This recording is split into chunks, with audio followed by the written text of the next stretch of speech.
салому дуруди бепоён ба ҳамаи шумо мухлисони азизи телевизиони варзиш. Ин барномаи дар шабакаҳои иҷтимоист. Ман Фирдавси хурсандам. Рафтем.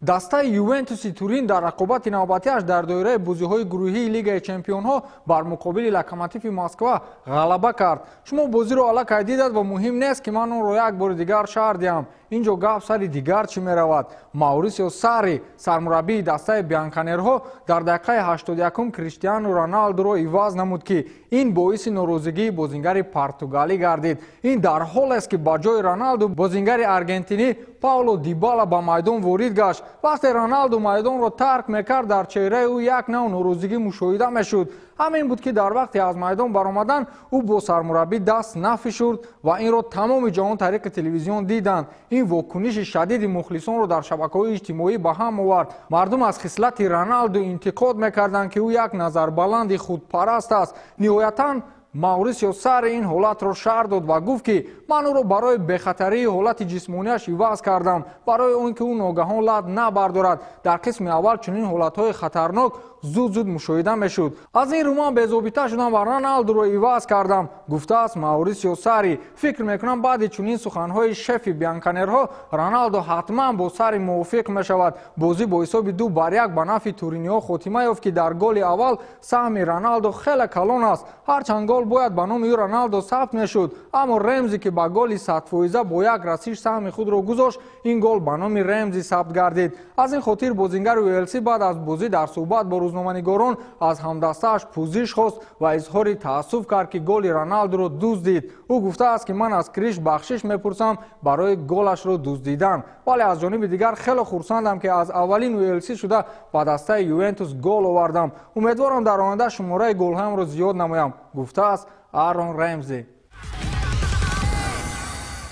интиқоди дарвозабони дастаи Славия аз ситораҳои тобони дастаи Барселона ба монанди Месси. дастаи Славия дар Камп Ноу бозиро мусовӣ анҷом дод. ин барои дастаи Прага як нав дастовард ҳам ҳаст ки бо яке аз грандҳои Аврупо ҳатто дар сафар иҷозат надиҳанд ки ба дарвозаашон ҳадди ақал як гол бизананд. бозӣ чӣ гунае ки гуфтем мусовӣ шуд ва баъди бозӣ дарвозабони дастаи Славия Ондржей Коларҷ дар як суҳбат бо рӯзноманигоре гуфт ки баъди бозӣ Тер Штеген дар даромадгоҳ интизори ман буд ва маро нигоҳ дошту гуфт ки чанд вақт шуд бо чунин дарвозабони бомаҳорат во нахӯрдаам. маро хеле тавсиф кард, аммо дигарон назарбаланданд. масалан мо хеле мехостем бо чунин бозингарони беҳамто ба монанди Мессиу, Суаресу, Гризман рӯбарӯ шавем, аммо онҳо назарашон моро нагирифт. онҳо бо мо даст нафишурданд ва ҳам ту баромада рафтанд. ин як нав беэҳтиромӣ нисбати дигарон аст, гуфтааст Коларҷ, дарвозабони дастаи Славия.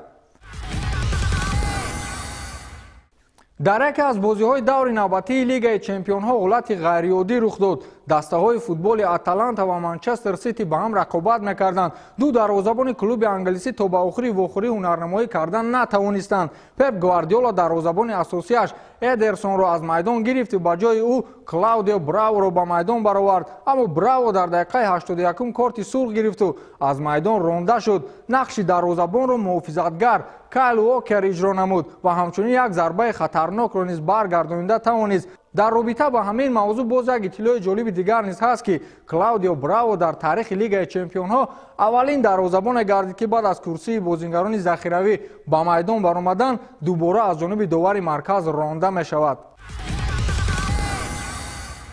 дастаи Бавария ки феълан бидуни сармураббӣ кор мебарад ба собиқ сармураббии дастони дастаи Арсенал Арсен Венгер пешниҳод кардааст ки то охири мавсим сармураббигии дастаи Баварияро бар уҳда бигирад. инро расонаҳои иттилоотии варзишии аврупоӣ нашр карданд. ин дар ҳоле аст ки дастаи Бавария дар бозии охиринаш дар Бундеслига аз дастаи Айнтрахт Франкфурт ба ҳисоби бузурги 5-1 шикаст хӯрд ва сармураббӣ Нико Ковач аз симаташ барканор шуд. Арсен Венгер низ ин пешниҳодро хуб қабул кард ва гуфт ки барои ман аҷиб аст ҳамчун сармураббӣ дар дастаи Бавария кор кардан. мураббигӣ ин ҳаёти ман аст. тайёр кардани даста, ғалаба кардан ин чизе ҳаст ки феълан ба ман намерасад, гуфтааст Арсен Венгер.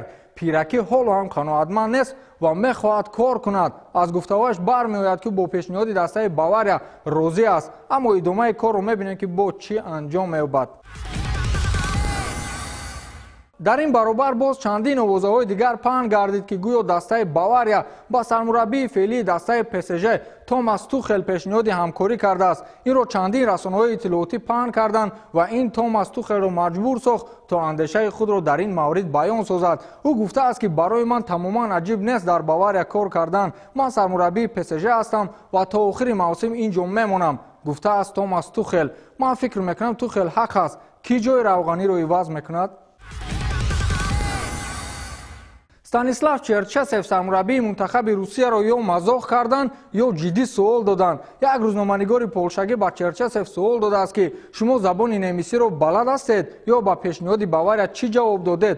Черчесев ҳайрон шуда гуфтааст ки ба ман ягон хел пешниҳод нашудааст. Дигар ба ҳамин суол якин фаромӯш шуд ва мақсади он рӯзноманигор низ ифшо ки мехост дар мавриди пешниҳоди Бавария бифаҳмад. То ҳол ба Черчесев аз Бундеслига ягон пешниҳод нест. Ба ҳамин тамом, то дидори навбатӣ, хайр.